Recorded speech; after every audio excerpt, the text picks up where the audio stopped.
Hey guys, it's me, Richard Kaufman, also known as the Comeback Coach. Guys, today is going to be a special day for me.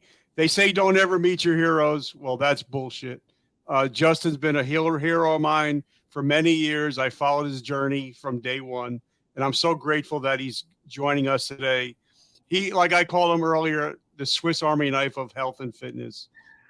He's a podcaster, author, speaker. He does it all. And I'm just grateful that he's willing to take some time to hang with us.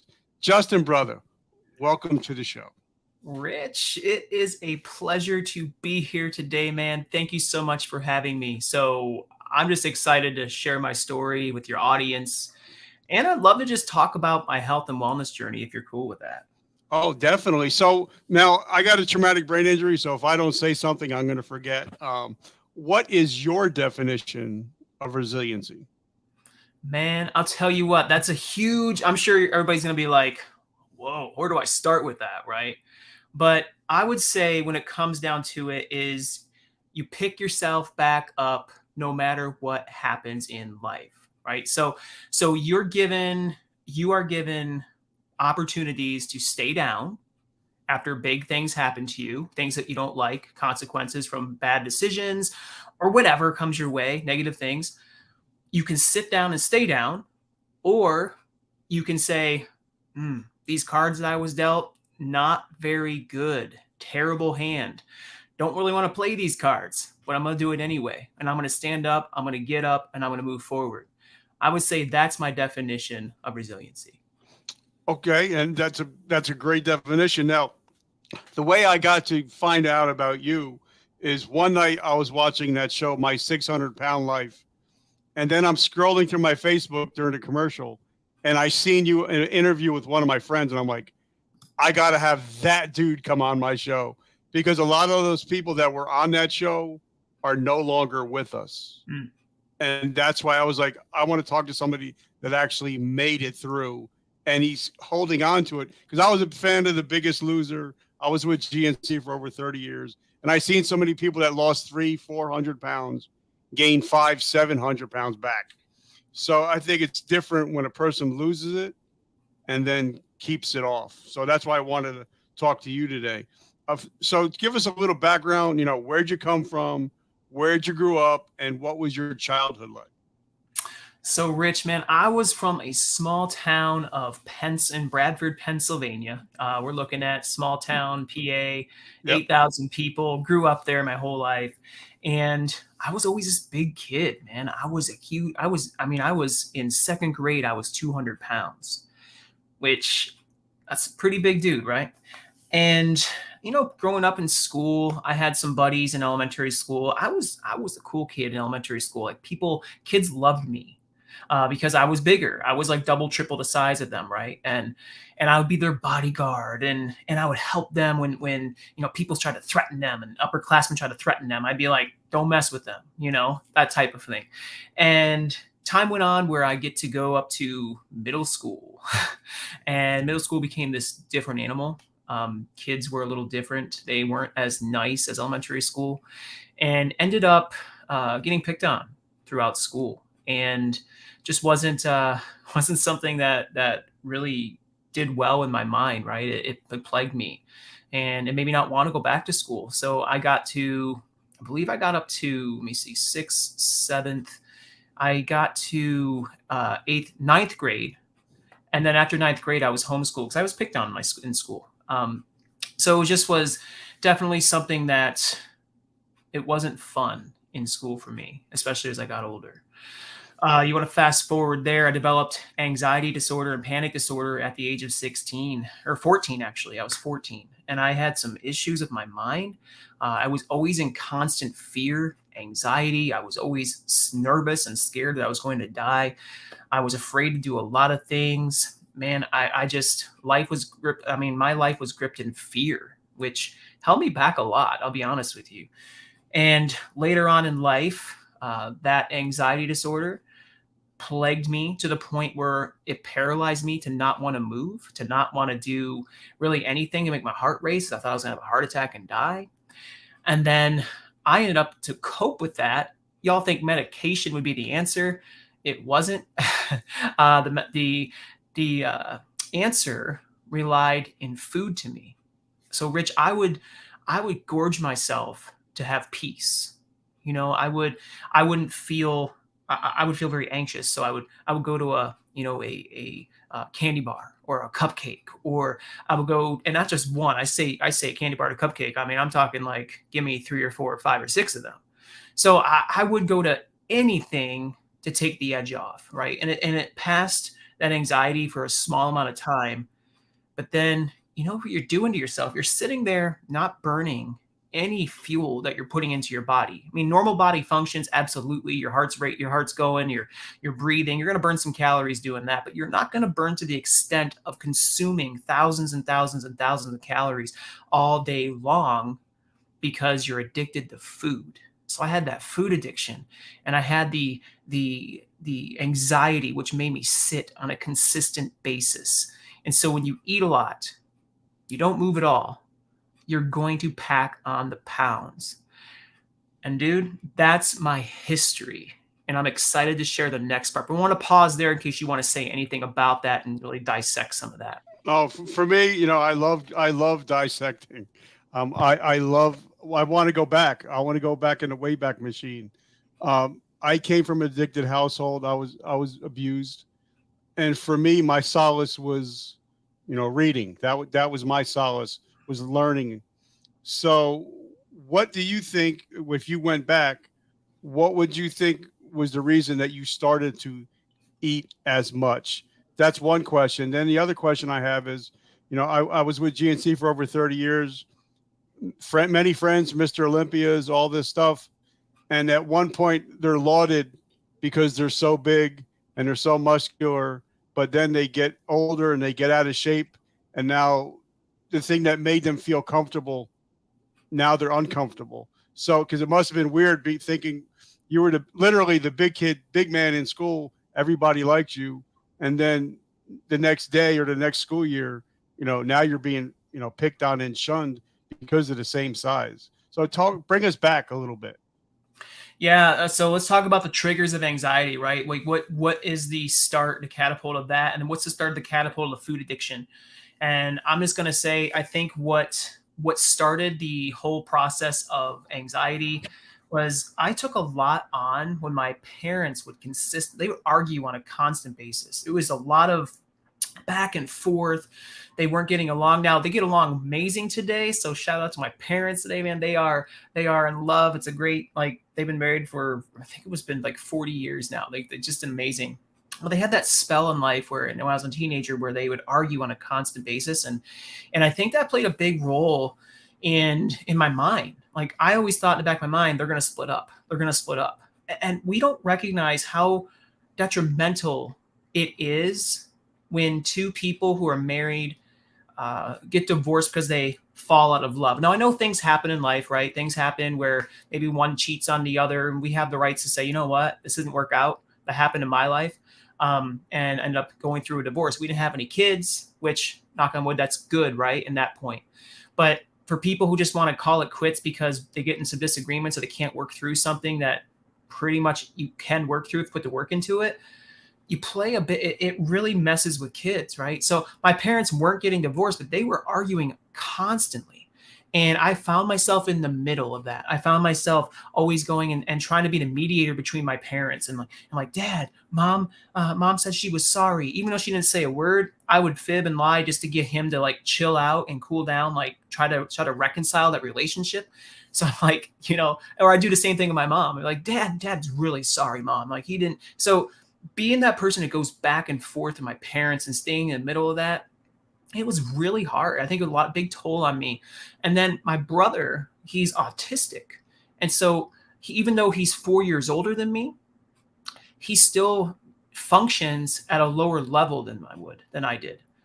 And so I found myself being the bigger brother, where I should have been the younger brother. And so I took a lot on in my family life. And I feel like that triggered a lot. And then my dad, on his side of the family, had anxiety issues, but they weren't as out there as mine were.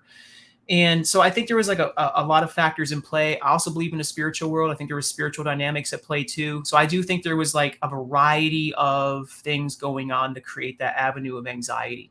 Also, when it comes down to the food addiction, what started that process, man, I think I've always, my mom's always been a bigger person. My family liked to eat. Grew up, my family loved to eat. So I feel like there's always that element of growing up and having food that's plentiful that wasn't healthy for me, right? It was always there. It was comfort. It was good. It was what I wanted. There was that element, but there was also my best friend's dad. Man, he would eat and eat and eat.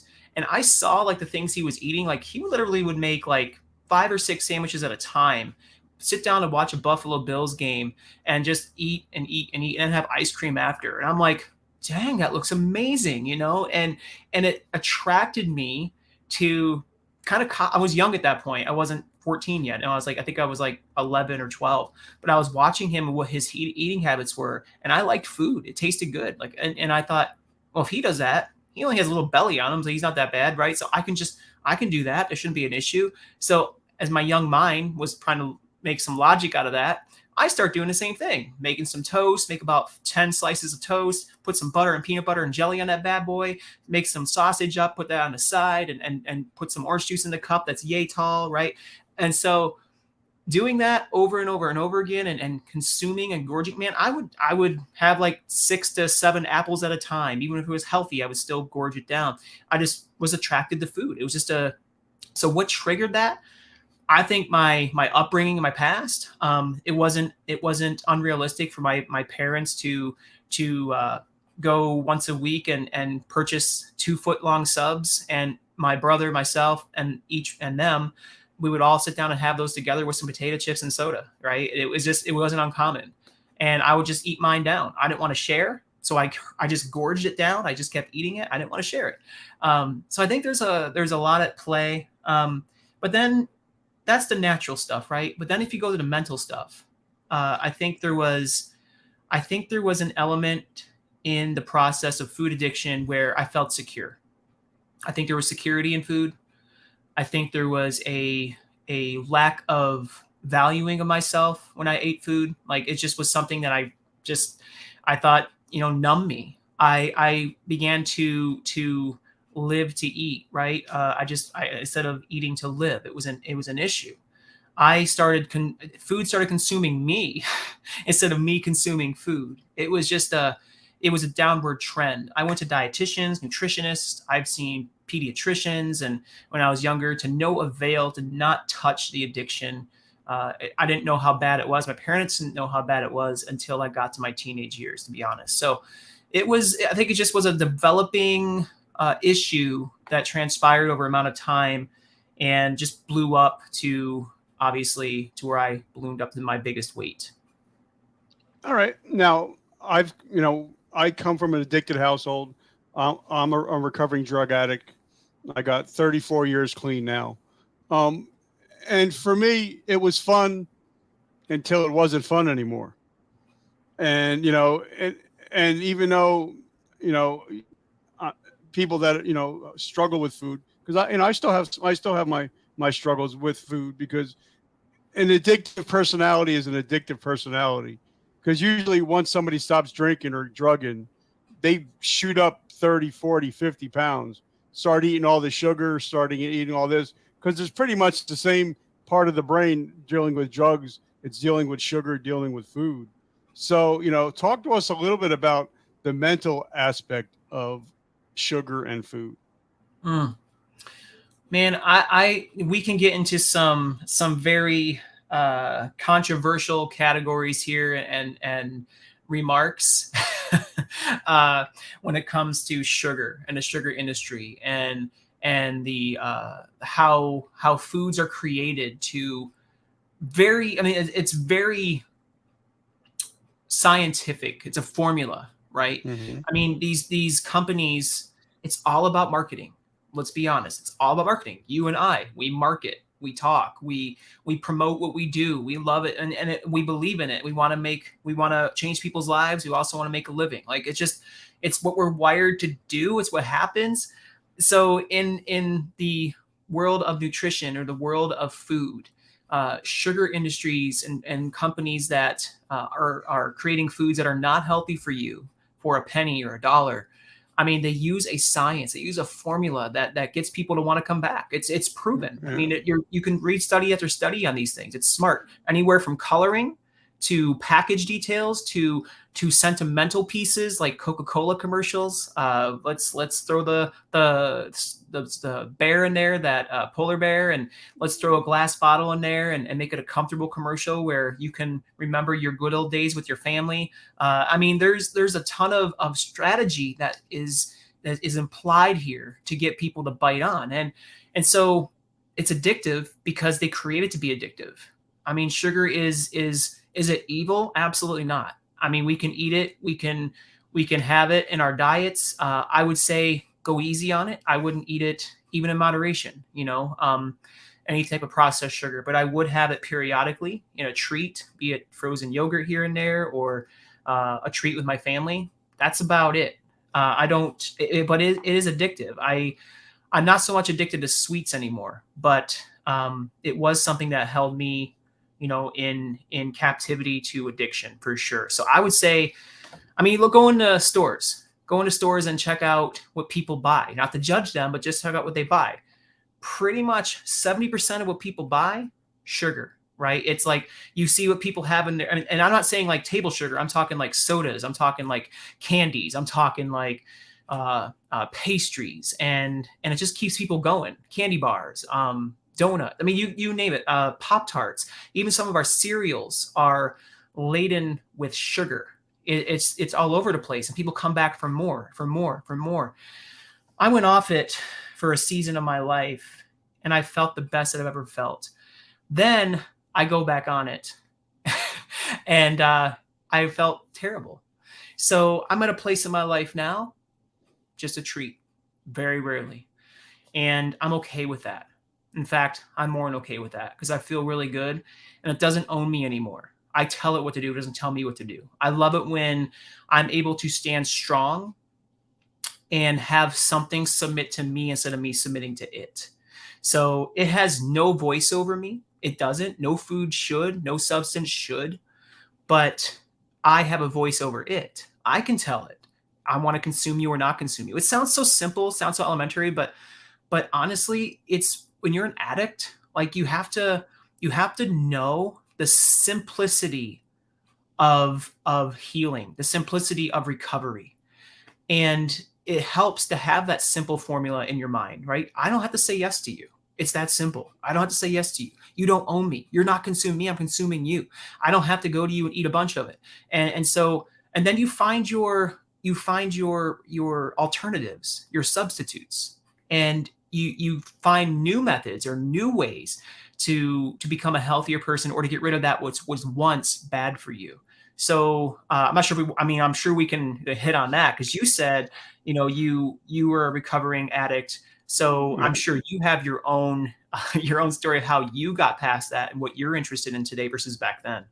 Well, a lot of it, like when we go out to dinner and the waitress will say, do you want a drink? And I'll make fun of it. And I'll be like, no, I'm allergic to alcohol. I break out in handcuffs, and they laugh and they smile a little bit, but I know for me, and when I do my speaking, my gigs and all that, I tell somebody my mindset is I drink, I die. Next. So there's no middle ground with me, but with food, like when you're trying to, watch what you eat, and then you have people around you be like, well, you could just have one donut or, one, whatever. And if you have an addict's mindset like me, I'm not going to eat one chip if I can't eat the bag. Right. That's kind of like a woman telling me, we can have sex, but you can't finish. And you're like, so why start? What's the point? Yeah, what's the point? Like for me, I used to have friends who would go out, oh, I had a glass of wine. What does that mean? Because I don't understand. You know what I mean? So then I think sometimes people with food, they'll do good for a while, and then one they find that piece of candy, and then they're off to the races, and they'll go off on a tangent for a couple of weeks, months, or years just because of that one time they slipped up, you know. Yeah. I mean, I'm friends with addicts, and I mean, from all sorts of different walks of life, and I've seen many amazing transformation stories, right? I've seen people come to faith in Christ and their lives handed over and delivered and totally different, set free. I've seen people just get their life right and just, say, I'm done putting this thing down. I've seen people go down that road and stay down that road. I've seen people give back into their addictions and end up in jail, and it's disheartening, but here's the deal, man. We're not exempt. We're not exempt. And if we truly want to stay in a place of healing and recovery, then we have to do anything in our power to stay that way. So I remember the days when I gave into everything and anything. I remember the days where how I felt, right? Just like you, probably how you remember the days how you felt, and I didn't like who I was. I didn't. I was tired of who I was. I was tired of not being able to have any energy. I was tired of having people help me get dressed. I was tired of not doing anything out in public because I was so ashamed of what I looked like. I was tired of getting picked on. I mean, not that that was my only influence, but it played a part. And I go back and I visit that, and I'm like, I don't want to go back to that. And even though I walk into a grocery store and the pastries speak out my name, and the pizzas and everything else say, "Hey, Justin, over here, come check me out, come." And I take a quick glance, and I say, that appearance is awesome. They look great, but I don't need those things, right? And I don't put my hand down to get those. I just don't. Now, and if I do, I'm very careful. I'm very careful. If I do, I a lot of times I won't eat junk food or anything alone. I tend to. My wife's really good at saying things to me in a gentle way, and because I have slipped up, right? I mean, we buy sometimes we buy some cookies, like Oreos or just something, whatever you name it, just name a cookie, right? And so, going to eat some of those, I'll have two, and then 20 minutes goes by, I'll get two more. 20 minutes goes by, I'll take another two. I'll take two more, and then she'll notice, like because I know she's in the house, so that helps. And I don't rely on her to tell me, but at the same time, like sometimes she'll say, "Babe, I think you've had it. I think it's good. I think you're not going to like yourself if you do this, if you keep doing this." And I'm like, my first impression is, first off, don't tell me what to do. But my second impression is, after my flesh dies down and says, chill out a second, I'm glad. I'm glad that she actually took the time to tell me to chill out a little bit, because I don't want to go back. Like those tendencies can still be there. We're not exempt. But it's always good to have accountability. It's always good to not put yourself in a situation. It's always good to find alternatives or substitutes to what was, instead of what it could be now, right? So I found some alternatives that I truly enjoy, my new way of living. I love exercise, man. I like to go lift some weights and do some cardio activity. I like going for walks. I like doing stuff like that. That's a huge asset to my life. Now, unfortunately, as I used to run, do Stairmasters and climbers, I did the Jacob's Ladder, where you climb the rung and it keeps going. It's just awesome workouts. But then there came up, and I was, dude, I loved it, because I was doing an hour to hour and a half, like 6 days a week, just amazing. I loved it. I got this high from it. And eventually my heart started giving me issues. I started having the beginning stages of atrial fibrillation from, I don't know exactly what from. Some doctors will say just a chance it happens. Other doctors will say it's because you've been so overweight at one point in your life. Other doctors will say it's from overactivity and you're having a large heart. I mean, I don't know. There's never really a solid answer. But it made me have to revisit my exercise sessions. So I had a choice to make in that situation. I could say, well, screw exercising. I don't need to do that anymore because it's going to kill me. Or I could say, let's just ease into something different and adapt. And that's what we have to do. Winners, champions, people who are leaders, man, we adapt. We adapt to what we need to adapt to. It changes the game. We don't make excuses. We don't settle. We just keep rolling with it. So it's important that you find alternatives. Another alternative is I got involved in a church and I had a church family, and my spiritual life has been different ever since, and which reflected on my mental life and my physical life. So you just find all these other alternatives to help you get to a better place and to help you, refocus your thoughts. Like, I love who I am today. I didn't like who I was back then. So, and I can choose what my addiction is today. I can choose, what I want to be spending my time on. And no matter what ailments or conditions or situations come up, I can choose to still maintain the best that I can and adapt to those things. All right. So now I want to go back because, I'm trying to think, I got up to, I think, 340 pounds and I thought I was humongous, but you took it to the nth degree. You went up to 600 pounds, which is way beyond, it's just way beyond what most people would think. So what was it walking around? Because I know at 340, I was walking around huffing and puffing and just not feeling good. So what was it like hobbling around at the 600 pound, 700 pound mark? What was that like walking in the shell of your body? Yeah, man. My top weight was 799. I was a donut away from 800. So it was it wasn't easy, man. I mean, you have no idea if to get a feel of what that was like. And even at 300 and some pounds, bro, it's not easy. It's you felt the pain, you felt the fatigue, you felt the energy drain from your body and the constant wear and tear on the joints. I mean, it's not easy, even at a weight like that, right? And so imagine that amplified by 2 to 3 times when you're even bigger. So how was it walking around? Painful, embarrassing. Couldn't wait to sit back down. It was literally just like you're in a prison. The best way I could describe it, if you go ahead and try this. You put 100 pounds in your lap. Just try to stand up with 100 pounds in your lap.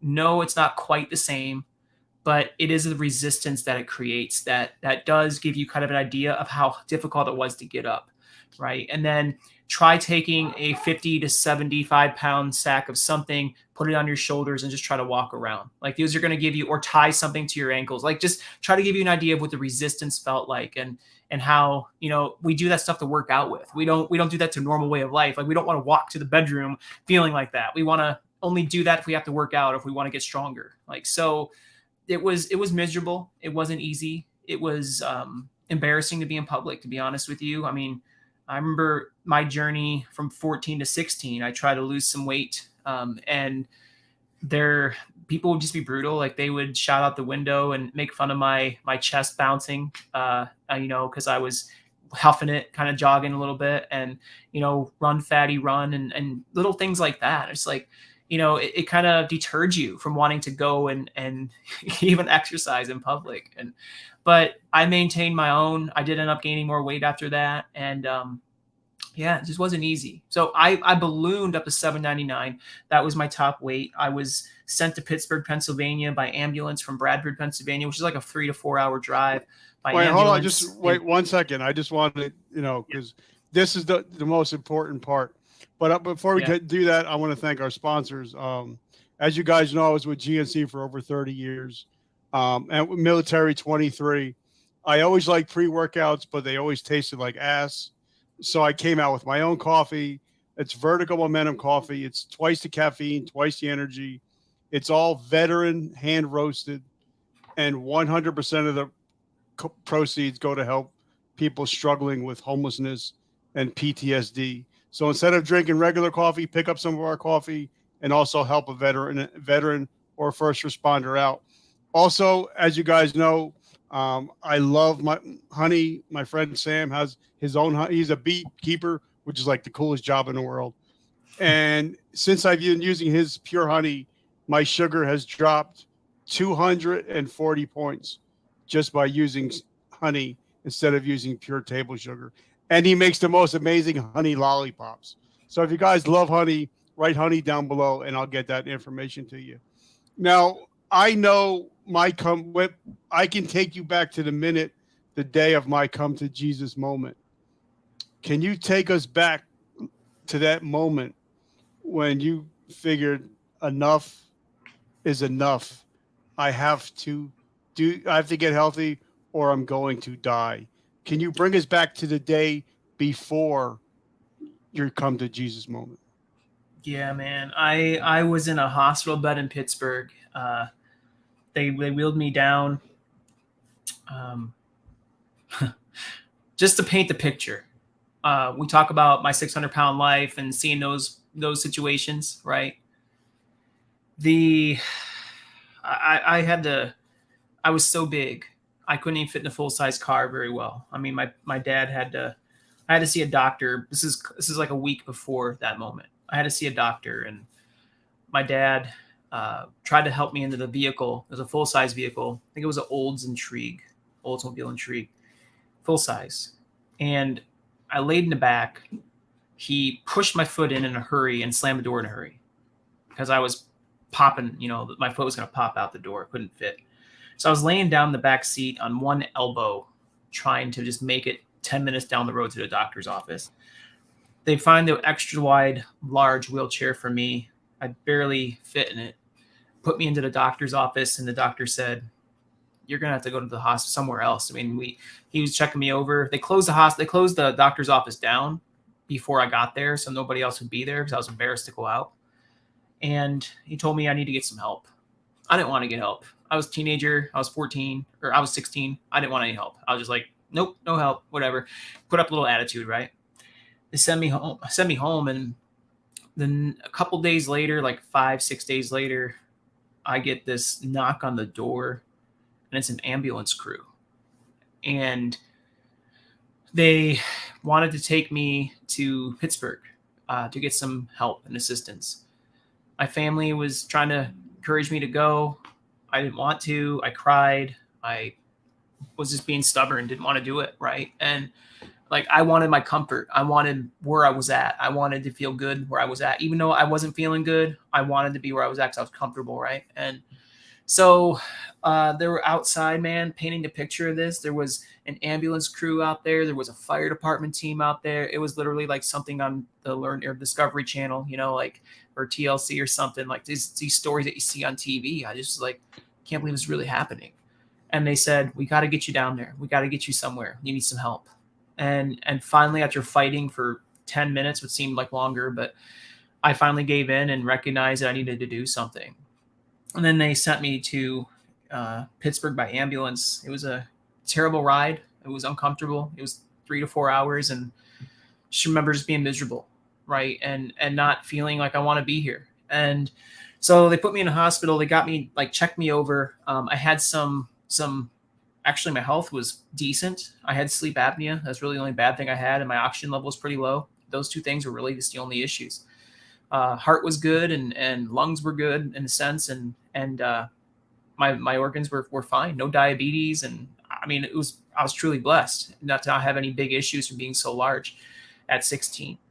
And they got me into the hospital. They admitted me for about 2 weeks. And I remember just sitting there and pondering life, like, what's going on? Like, I didn't know if I was going to live or die. I didn't know what was going to happen. And I just wanted to be normal. I wanted to just be a normal kid. I wanted to play with my friends. I wanted to play football. I wanted to just go to school, get married one day, have a girlfriend, and just all that stuff. And I didn't like who I was, even though I was only 16. I knew this wasn't where I was supposed to be, but I truly just needed some help. And you say, come to Jesus. Well, that's the exact moment I did come to Jesus, and I needed his assistance through the journey. And I knew the way I was living my life wasn't working anymore. I needed something different. I needed the one who wanted my life. And so my life transformed when I called on that name. Now, it wasn't overnight. I'm not a perfect guy. I'm not, I still mess up, and I still messed up when I was losing my weight and everything. But my life purpose became different, value and love, and recognizing that I mattered, and knowing that I'm significant, knowing that I count, right? And I'm liked and I'm loved. And so it changes the game in your mind, because when you're overweight, and I'm sure you kind of felt way like this sometimes, but when you're overweight, you kind of just like your drive for life sometimes just goes away for a little bit, right? You don't recognize it, you find it in other things, but there's a point where you're kind of at your lowest, and you're just like, I know I'm not supposed to be like this. I know this isn't life to the full. I know this isn't. I'm not really happy with who I am. I'm not. I don't want my life like this. And it's like, what's my purpose? Why am I here? What am I doing? Okay, And so let me ask you a question because I know, you know, because I am a type 2 diabetic, because of all the damage I've done to my body. There's times when I would sit there when I first got diagnosed with like, why can't I eat like everybody else? mm, Why can't I be like everybody else? Even without, like, why couldn't I just be able to sit down and crack open a beer and have one? So talk to us about, what that's like. Cause I'm sure you had, as you're sitting there in a hospital bed, your mind's going because that's the only thing that's with you at that moment. I'm sure these thoughts had to go through you. Why am I like this? So did you go through a lot of thinking like that? yeah, man, I did. I it's like there's so many things in life we don't have answers to, and I mean, some of it's self-inflicted. I'll be honest. It's if once we take the blinders off for a second and get through the moment, you look back and you can see that's why I'm here. I abused. I I mistreated my body. I was addicted. I allowed it to happen. My living conditions weren't that good. I mean, you can retrace your steps and kind of figure out this is where I'm at today and this is why. But in the moment, you don't know why. In a moment, you're kind of blind to those things, and they always people would ask me, what? How did you not know you were getting bigger? I promise you, I don't remember getting bigger. I don't remember having big issues like that. I don't remember feeling. I mean, I knew what I felt. I knew I was overweight. I just didn't know to what extent, because to me, I was just being normal. Yeah. To me, I was just doing what I always knew, what I loved. And it's just like a person who, like just a person who loves to you pick a hobby. It's what you love to do. If you like golf, you're going to go golfing. If you like to work out, you're going to work out. If you like to cook, you're going to cook. And it's just normal. It's natural. It's what you know. And that's what I knew. So did I get to a point? Yes. I got to a point where I thought, why, how did I get here? Yeah, I did. But that self-reflection eventually led to, I know why I got here. And that's why today, Rich, I want to help other people just not get there. I want to help people no longer stay in that place. I want people to understand that they don't have to they don't have to just live there. They don't have to settle. They don't have to just want to thrive or be in that place in life, but they actually can thrive in life. They can have a life that's life to the full. They can have a good and satisfying and rich life. I'm not even talking wealth. I'm talking just a life to enjoy. I'm talking a life of what you make it. And you can be the person who goes through the hardest times. I mean, I see people. I have a buddy who's in a wheelchair, right? And the guy is one of the happiest guys. I'm sure he goes through some things in his mind. I'm sure of it. I'm sure he always questions why. He was in an accident and he doesn't have any feeling in his lower body. But I'll tell you what, man, this guy, he's one of the strongest dudes I know. Like he can go to I watched he was at the gym, like I've seen him at the gym, and he's just like lifting, he's benching, he gets himself out of his chair and he like sits on the bench and just like starts like benching more than I ever would in my life, and it's just it's who he is. Like he just loves what he does, and he doesn't just settle where he's at. Like he doesn't make excuses. I want people to not stay where they're at. I want them to see where they're at in life, recognize that a situation might not be that good. Situation might just suck. deep down, right? It's not good. But your mind can transform in that moment and say, I'm going to be the best I can be in these moments, and I'm going to thrive in life. If a guy You in a know what? wheelchair, You know what? If this story ended right now, just that part where you said, "Don't settle where you're at," just that one sentence is worth this whole interview, because that's something I want to talk about. Because I got thrown out of the military for being a drug addict, got back in, was about to be thrown out again until September 11 happened, and my whole world got changed upside down. And the Lord saved me. Thank God for my Lord and Savior Jesus Christ. But it was that I had to make a decision. And for me, my tagline on the show is, today I decide. I decide to be a victim or a victor, like my brother Joel Osteen talks about. But like you said, you know, you don't want to get stuck where you're at. But like my other brother, James Clear, wrote a book called Atomic Habits. And he says that you're 80 to 90% of your habits, what you do every day. So when you came home, you could have went back and started eating again and started doing the same thing again. What was those steps when you first started to reimagine and reinvent your life? So talk to us a little bit about your decisions and your habits when you got home. it sucked. it was totally night and day, brother. It was different. And I remember in the hospital, they put me up for I might have even been over 3 weeks. I don't remember now. I think it's at least 2, but it could have been 3. But they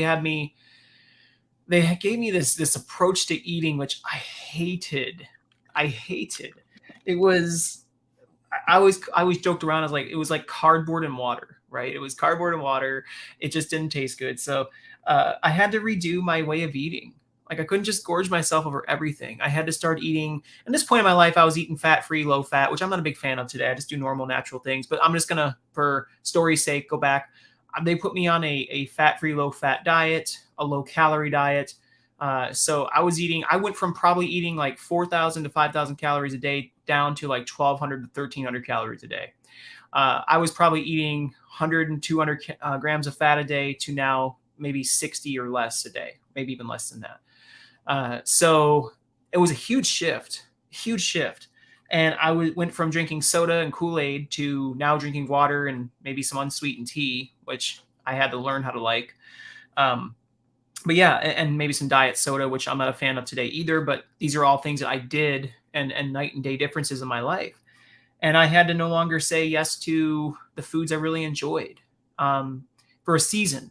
Right. And it wasn't easy. And then moving, dude, I remember my first steps back into my house. I lived in a house trailer. It was a mobile home when I was growing up. I remember going back into that home, sitting on my bed, getting put on oxygen, having the hose long enough so I can, get out in my living room and back to my bedroom. And they did all that. And I remember it was the next day. I remember the first exercise I did, that was walking to my living room, which is about 40 feet from my bedroom. My physical therapist came to my house because I was prescribed one.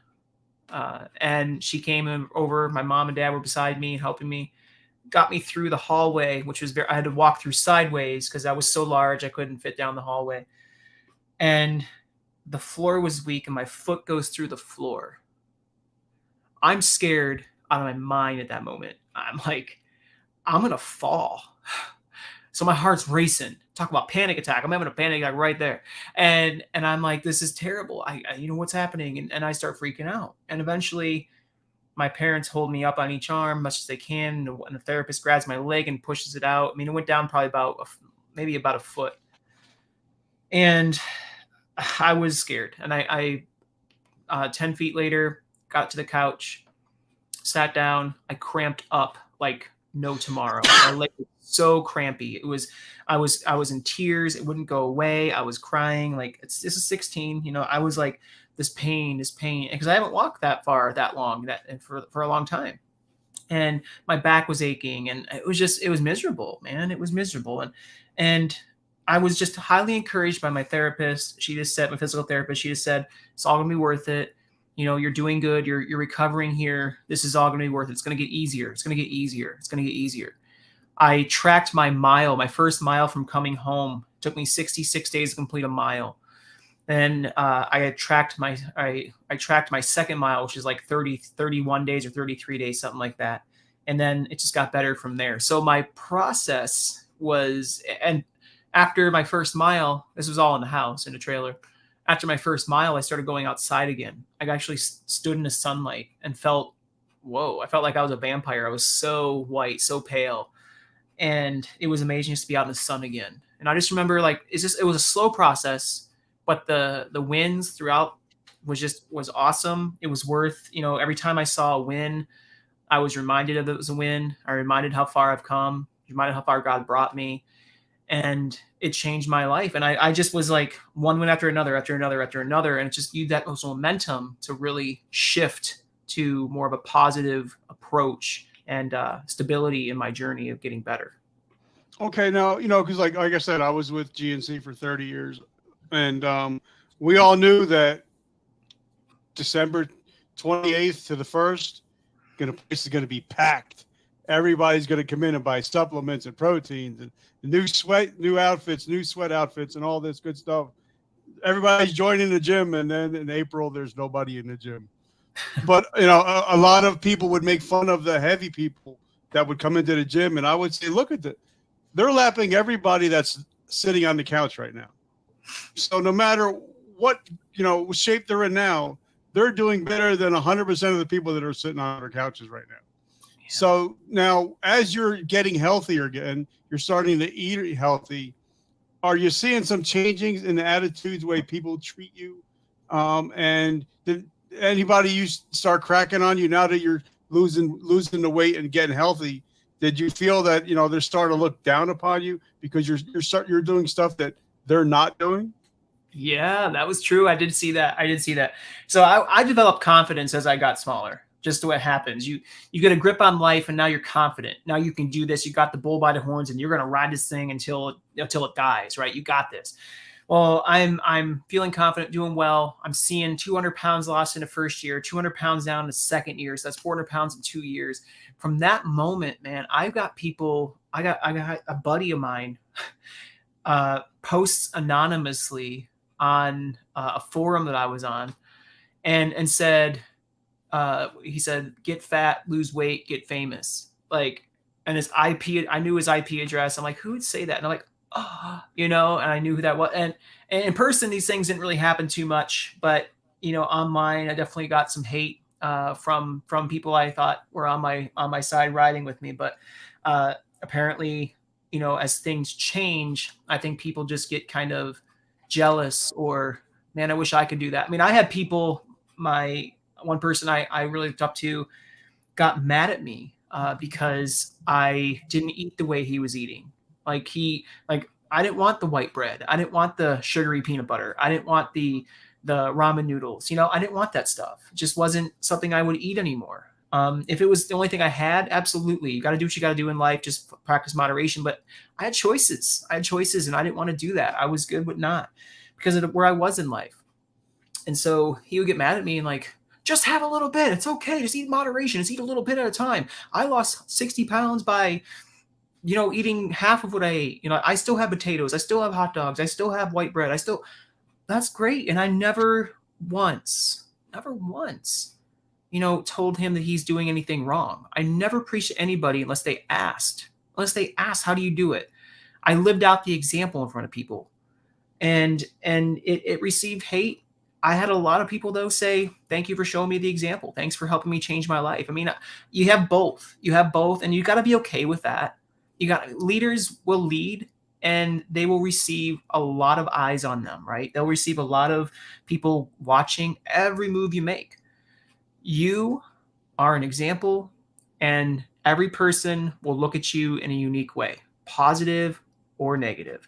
And so you got to be okay with both, but don't let the one or two people who criticize you or hate on you deter you from your trajectory of helping the hundreds and hundreds of people who you, or thousands even, that you're going to be helping, who find you to be a, you know, a role model or a leader, or a person who's going to help them through their time, right? So that's the way I mean, that's what some of the stories that I've had, but I've learned to just kind of, I mean, I've been on TV shows, right? And I've heard so much criticism from those TV shows, from the comments. You go read those comment sections, you can sit there and you want to grab a carton of ice cream and just kind of sit there and ugly cry. I'm like, oh, I can't believe they said that about me. You know, you could say that, but you don't. You just, people are people.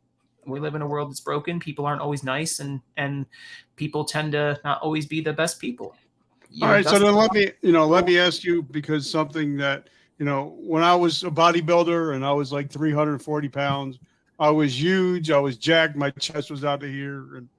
But once I lost the weight, now stretch marks and the hanging skin, to where, you know, people would say, you know, you look great, but I would never take my shirt off. I still don't take my shirt off to this day. I don't go in the swimming pool with my shirt off, because I know I had the hanging skin, I had the stretch marks. So, you know, even though you're getting healthier, you're losing the weight, you know, the body's only can get elastic so much. Yeah. So talk to us about the mental part of that. You know, when everybody says you're looking great and you're thinking, yeah, but if you only see me in the mirror.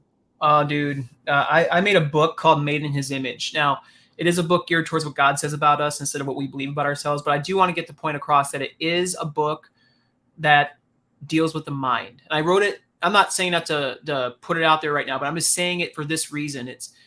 It's real. Your thought life, you could self-defeat yourself and believe all the criticism, believe, you know, I struggle with that. So I wrote a book about it. You know, it's interesting how you can definitely allow that to dictate how you react and how you react and act in life. I mean, I'll show you. Like, I had a surgery done. Like, I had to see a scar there, right? Like, I have excess skin right here. I mean, it's right here. But this arm is not as bad, but it's still like it happens. Now, even after skin reductions, I still go around like wearing a short sleeve shirt like I am right now. I'll still feel a little insecure. I'll still feel a little like they're looking at me. I have my calves have some varicose veins that are pretty easy to see. They bulge out pretty well. I've had them taken care of once and they come back for multiple reasons. But I also have excess skin on my calves, and they're my problem areas. And so wearing shorts is an adventure. It's like, I've seen people, man, because I'm insecure about it. I've seen people and I've watched their eyes because I look and I want to see. Mm-hmm. Were they looking at me? They looking at me? Like, I follow them.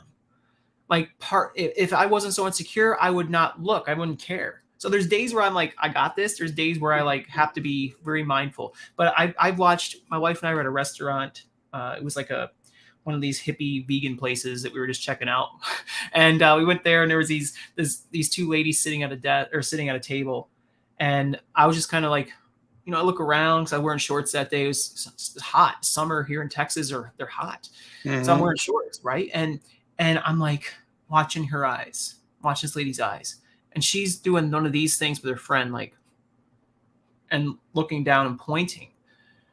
And I look at my wife and I'm like, those ladies over there talking about me and pointing to my legs. She goes, I'm going to beat them up. I'm like, no, that's fine. But it just, you know, it's just something that, you know, you're going to deal with.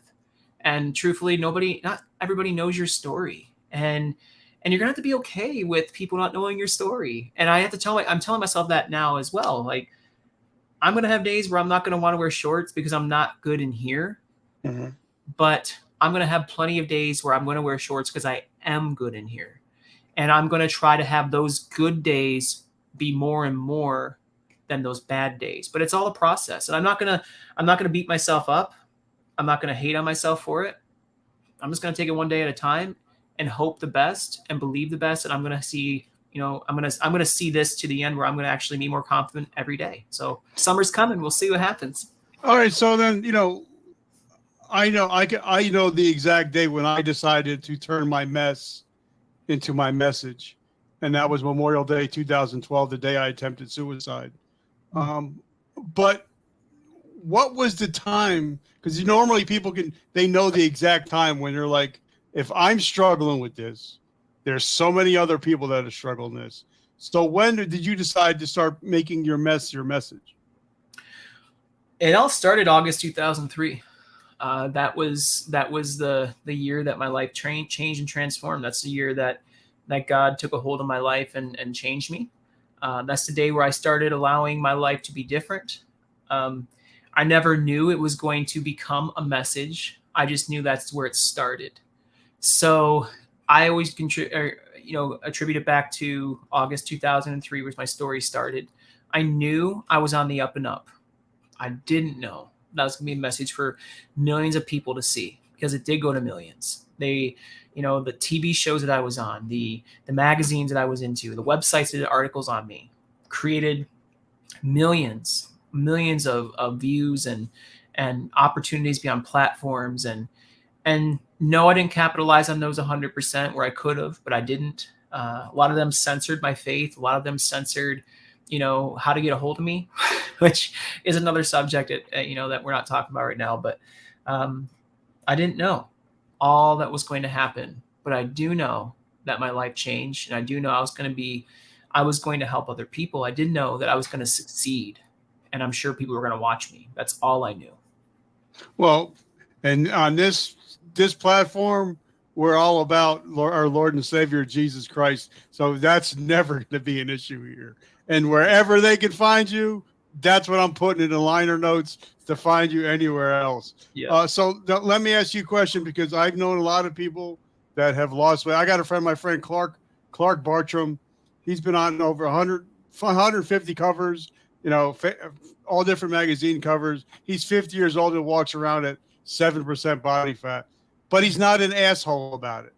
And you get a lot of people, like for me, when I quit drinking, it doesn't mean everybody else around me can't have drinks, can't have wine. Like in my refrigerator down here, there's beer, there's wine, there's all this alcohol. It's not for me, but I don't, tell everybody, oh, you're drinking or you're having a beer. Right. So, what is it like, especially when if you got a family and you got kids, they're going to want some sweet stuff sometimes. Yeah. And yeah. you don't want to, start talking bad about that stuff, because then they're just going to want it more. And then you're just creating a whole shitstorm. Yeah. So what's that like, trying to bring fitness into your life and into your family? So the good news is my family's pretty active. They are somewhat health conscious. My wife more than my son. But he's very active, and it's just a balance in life. It's just a balance. We try to go for some walks together and try to incorporate fitness in that avenue. We try to, when it comes to our dinners and stuff, and at least we sit down and have our meal together. We tend to have vegetable at the meal. We tend to have healthier proteins at the meal. So we are set up in a sense of where we're very, we are health conscious. Now, I'm probably more strict on what I eat versus what they eat, even though my wife doesn't eat bad, really. She eats pretty good. She's doing a gluten-free thing right now because of her thyroid. But it looks like this. It looks like encouragement. It looks like we don't scold for bad foods. We just say, have a banana first, kid. Like, that's all. It's that simple. Like, get some vegetables and fruits in you. Get some protein in you. Like, these are just the encouraging words we give you to if you're gonna have a candy bar, have a candy bar, but you're gonna have a banana today. You have a banana or apple, like your choice. And it sounds like child abuse, but it's not. Like, you're gonna have something healthy for your life because we care about you enough to help you here. So he understands. He's like, okay, that's fine, and sometimes, like, I don't want to eat one. Okay, then you can have something else later, or something healthier than a candy bar. It's just like, you put some restrictions on it, you guide them, you give them choices. That's all important. It also looks like this: we go out to eat. There's time and place that we do. There's a time where I'm gonna get. I love Mexican food, one of my favorites. My wife and I both love it. Actually, all three of us love it. And we go and I'm having the chips and guac. I'm having a chip, and my son wants to order queso. Okay, I don't want to pay for both queso and avocado and guacamole. I just hate doing that, but I do it sometimes.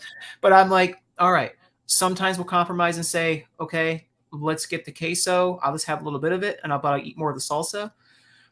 And then sometimes I say, let's get the guacamole because it's healthier for you. It just looks like compromising, right? It looks like compromising. It looks like just doing this as a family. It looks like going out for frozen yogurt and not eating the frozen yogurt, but just having the fruit. There's fruit there for me. I'm going to have my wife. She doesn't eat a lot of frozen yogurt anyway when she goes out with that. So I have like a bite or two of hers, and I'll get a plate or a bowl of just like berries because I like it. You know, I don't need it. And maybe if I wanted some, I'll put some Cool Whip on that or something. But other than that, I just don't.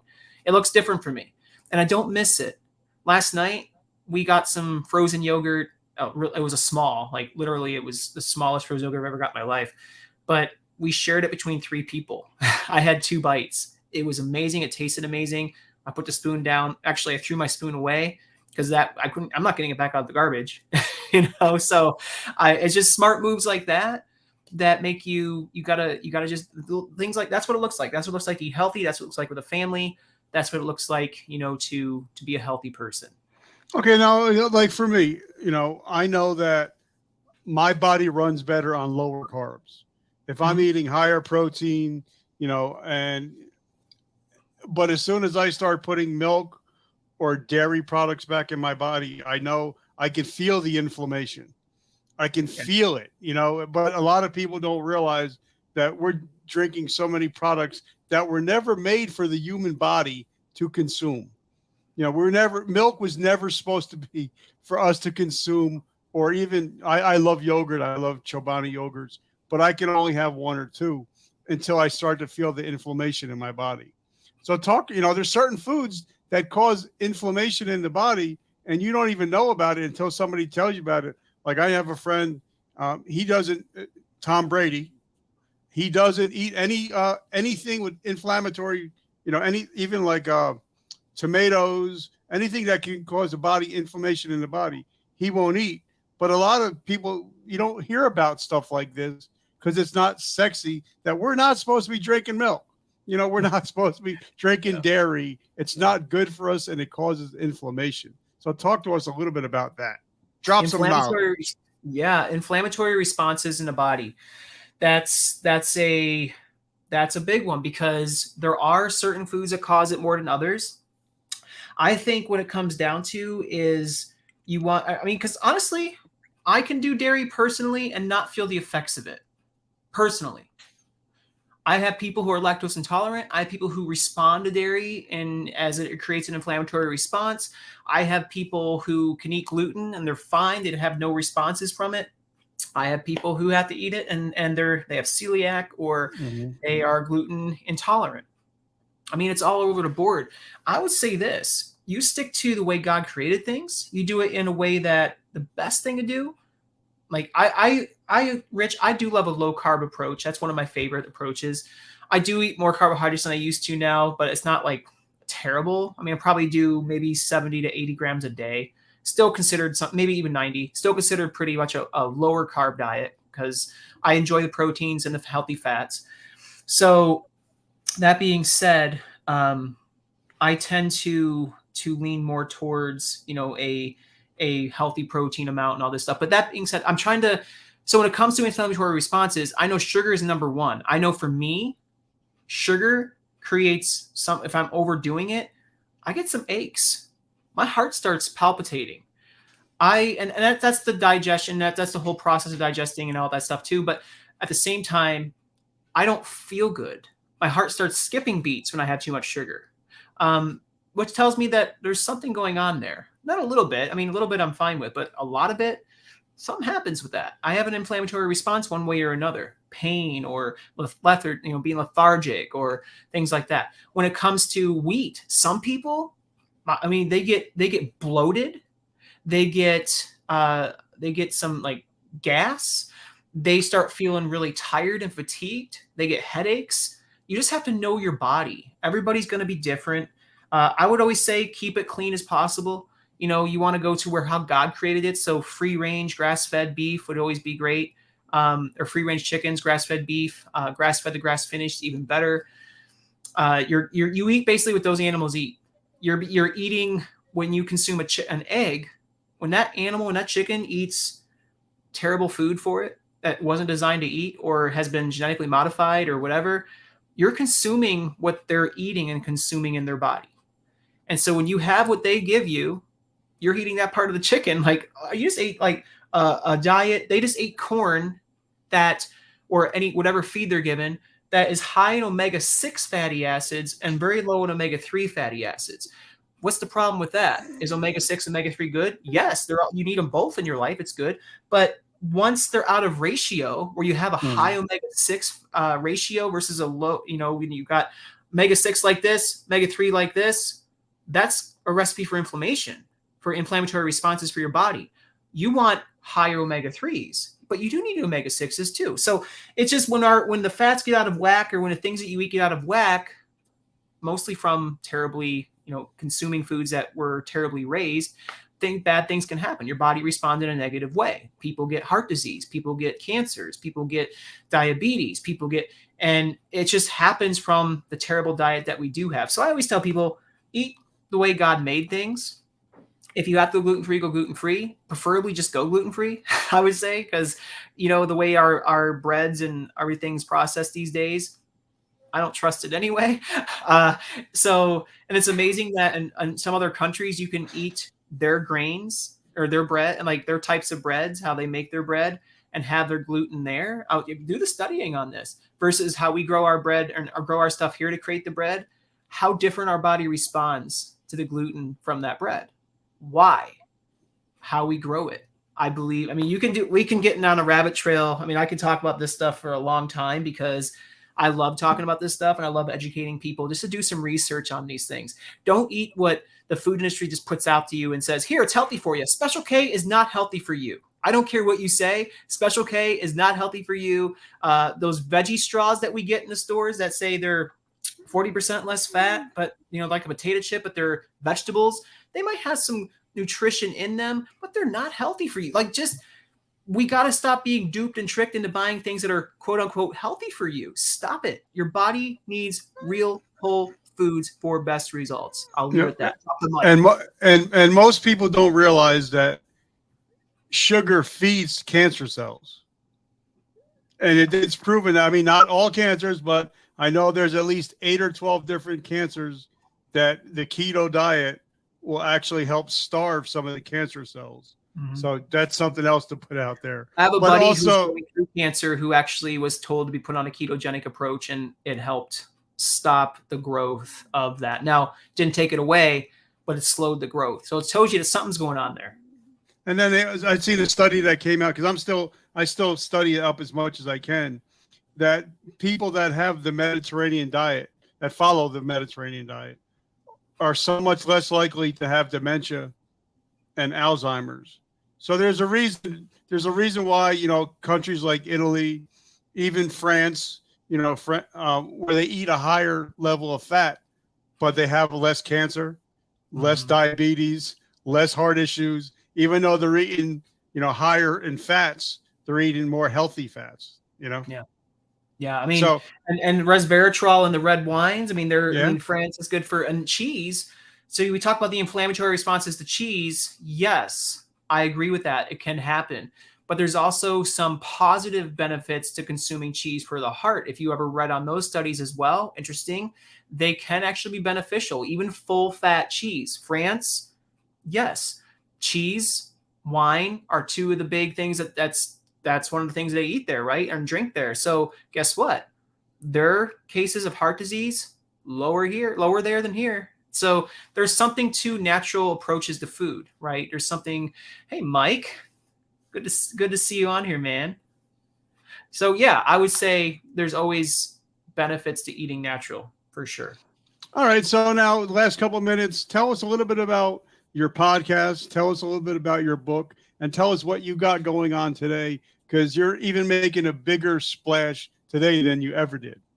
Socials have a lot of opportunities to get out there, and to connect with people that you never connect with. So shout out to the platforms that put me on in the past on different TV shows and everything.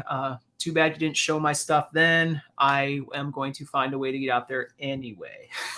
Got to put a little jab out there, bro. Anyway, so I do have opportunities to share with people on socials. You can follow me on Facebook, on Instagram. Instagram is Insta, INSTA with Justin. You can check me out on there. Facebook, I was lucky enough to get a tag, but facebook.com/Justin Willoughby, my name here. So you can always follow me there. Man, today what I do, I help people become set free from themselves. That's what I do. So call me a coach, call me a mentor, call me a person who wants to help others, whatever you want to call me. That's what I do.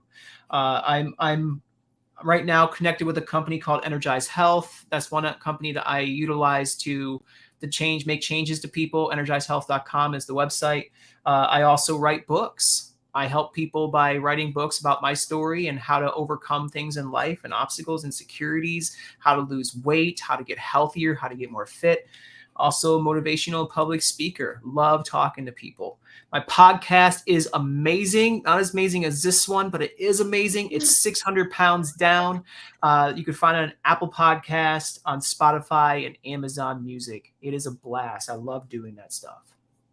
Okay, so now if we want to get your books, where do we get your books? Books are on Amazon. You can check it out there. Made in His Image is my one book that's out right now. Just released it about 3 months ago. And then the other ones it's called One Step. So you can find them all. Just search for Justin Willoughby on Amazon. My books will pop up, and you can go ahead and support me with those if you'd like, which I would love because it's good material and it's nice to see people support. And I love that, your book was, one step, because I was talking to somebody yesterday and we were talking about recovery. And I said, even in AA, the only step you have to do perfectly is the first one, to admit you're powerless. Other than that, you can screw up the other 11, but as long as you do the one right, but you have to take the first step in order to take the second, third, and fourth step. So I love that your book is called, the one-step method. I think that you have to take the first step. And I think that's the hardest part, is somebody to say, I'm sick and tired of being sick and tired, and I have to take this step. So I love that. Yeah, man. Brother, that's my motto, one step. Brother, I'm so grateful that we got to hang out today. So guys, make sure you pick up his book. Like I said, I've been following him probably for a good 5-6 years. So make sure you follow him on Instagram. He's always posting positive stuff. I've even seen him pray over some people. So if you need prayers, I'm sure that more than likely will sit down and pray with you if you're struggling. So, Absolutely. Brother, I just want to say thank you. Thank you, Rich. What a pleasure, a privilege to be here today. Thank you. I'm glad we got to work this out. It's busy schedules and everything, but we made it work. But it has been a blessing. It's been a blast. I love talking about my story and sharing how, God's helped me through things and how to inspire others. So you keep doing what you're doing too, though, man. You're making some differences in people's lives as well. I love it. So guys, like I said, you guys know my tagline, today I decide. Guys, today you get to decide to be the victim or the victor. And I know you guys, you're dream warriors. So you want to live the American dream. You can live the American dream if you're dead ground. So make that decision to get healthy today and to be there for your family and walk your daughter down the aisle when she gets married. So guys, I love you. Thank you so much. And Justin, brother, thank you so much. All right, guys, it got to go. Remember, vertical momentum, the only way to go is but up, and I will catch you tomorrow. Have a great week, Justin. See you, Rich.